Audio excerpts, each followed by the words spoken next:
নমস্কাৰ মাননীয় অধ্যক্ষ মহোদয় চৰকাৰী পক্ষৰ সদস্যসকলৰ যুক্তিবোৰ শুনি মই ভালকৈয়ে বুজি পাইছোঁ যে জাতীয় চিনাকি বুলি ক'লে সাহিত্য অন্যতম কিন্তু মাননীয় অধ্যক্ষ মহোদয় আজিৰ বিধেয়কখন এক ভ্ৰান্ত ধাৰণাৰে উত্থাপিত যে সাহিত্যই হৈছে জাতিটোৰ চিনাকি মাননীয় অধ্যক্ষ মহোদয় কথাষাৰ শুনাৰ লগে লগে আজিৰ সদনৰ মজিয়াত উতলি উঠিছে মোৰ শৰীৰৰ প্ৰত্যেকটো পালটেজ মোৰ মন মগজুত বিশাল ঢৌৰ সৃষ্টি কৰিছে এটিমাত্ৰ চিন্তাই যে সেই তাহানি দানৱৰূপী মোগলৰ পৰা সমগ্ৰ অসমীয়া জাতিটোক ৰক্ষা কৰিছিল লাচিত বৰফুকনে তেখেতে কৈছিল যে নিজৰ দেশখনতকৈ নিজৰ জাতিটোতকৈ মোমাই ডাঙৰ নহয় মোৰ মনত গুঞ্জৰিত হৈছে এষাৰ মাত্ৰ কথা যে সেই ব্ৰিটিছৰ শোষণ তথা উৎপীড়নৰ পৰা সমগ্ৰ অসমীয়া জাতিটোক ৰক্ষা কৰিছিল মণিৰাম দেৱান কুশল কোঁৱৰ কনকলতা বৰুৱাৰ দৰে শতাধিক অসমীয়া সন্তানৰ বলিদানে আৰু আজিৰ এই সদনৰ মাজমজিয়াত সেইসকল ব্যক্তিক নাকচ কৰি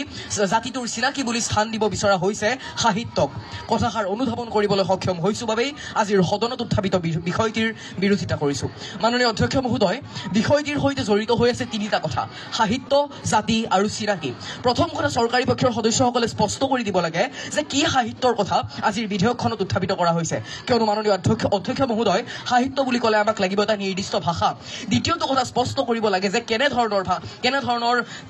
ধৰণৰ জাতিৰ কথা আজিৰ বিধেয়কখনত উত্থাপিত কৰা হৈছে কিয়নো যদি উত্থাপিত কৰিব বিচৰা হৈছে ভাৰতীয় জাতিৰ দৰে এক বিশাল পৰিসৰৰ জাতিৰ কথা তেন্তে মই ক'ম যে তেনেধৰণৰ জাতিৰ সাহিত্যৰ সৈতে কোনো সম্পৰ্ক নাই হয় মাননীয় অধ্যক্ষ মহোদয় ভাৰতীয় জাতিটোৰ কোনো সাহিত্য নাই ইয়াৰ মূল কাৰণটো হৈছে যে যদি আমি এটা অসমীয়া কবিতা লিখোঁ সেয়া হ'ব অসমীয়া সাহিত্য যদি আমি হিন্দী কবিতা লিখোঁ সেয়া হ'ব হিন্দী সাহিত্য কিন্তু ভাৰতীয় জাতিটোৰ সাহিত্য ক'ত কিয়নো সেই ভাৰতবৰ্ষত বসবাস কৰে বহুতো অসংখ্য সৰু বৰ জনগোষ্ঠীয়ে যাৰ ভাষা বেলেগ বেলেগ যাৰ সাহিত্য বেলেগ বেলেগ আৰু যিহেতুকে ভাৰতৰো কোনো ৰাষ্ট্ৰীয় ভাষা নাই সেয়েহে ভাৰতীয় জাতিটোৰ কোনো সাহিত্য নাই আৰু আমি বহু দূৰলৈ যাব নালাগে আমাৰ যদি মাতৃভাষা ভাৰতবৰ্ষৰ সৈতে আজিৰ সদনত উত্থাপিত বিষয়টি ৰিজাই চাওঁ তেন্তে গম পাম যে এই সদনৰ উত্থাপিত বিষয়টি সম্পূৰ্ণৰূপে ভুল মাননীয় অধ্যক্ষ মহোদয় তৃতীয়টো কথা হৈছে চিনাকি কেনেধৰণৰ চিনাকি অৰ্থাৎ সেই চিনাকি ইতিবাচক হ'ব নে নেতিবাচক হ'ব সেয়া চৰকাৰী পক্ষৰ সদস্যসকলে স্পষ্ট কৰি দিব লাগে কিয়নো মাননীয় অধ্যক্ষ মহোদয় হিটলাৰে নিজৰ জাতিটোক চিনাকি দিছিল এক হত্যাকাৰী জাতি বুলি গতিকে এনেধৰণৰ কথাৰ পৰা প্ৰমাণিত হৈছে যে আজিৰ যি উত্থাপিত বিষয়টি সেই বিষয়টিৰ প্ৰত্যেকটো শব্দই 100% অস্পষ্ট মাননীয় অধ্যক্ষ মহোদয় আজি চৰকাৰী পক্ষৰ সদস্যসকলে কৈছে যে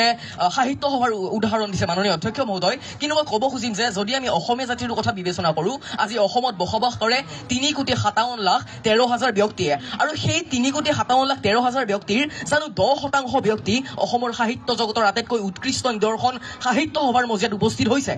নাই হোৱা অধ্যক্ষ মহোদয় গতিকে মই ক'ব খুজিম যে সাহিত্য জাতি এটাৰ পৰিচয় কেতিয়াও হ'ব নোৱাৰে মাননীয় অধ্যক্ষ মহোদয় জাতীয় চিনাকি বুলি ক'লে আমি এনে এটা বিষয়ক বুজোঁ যিটো বিষয়ত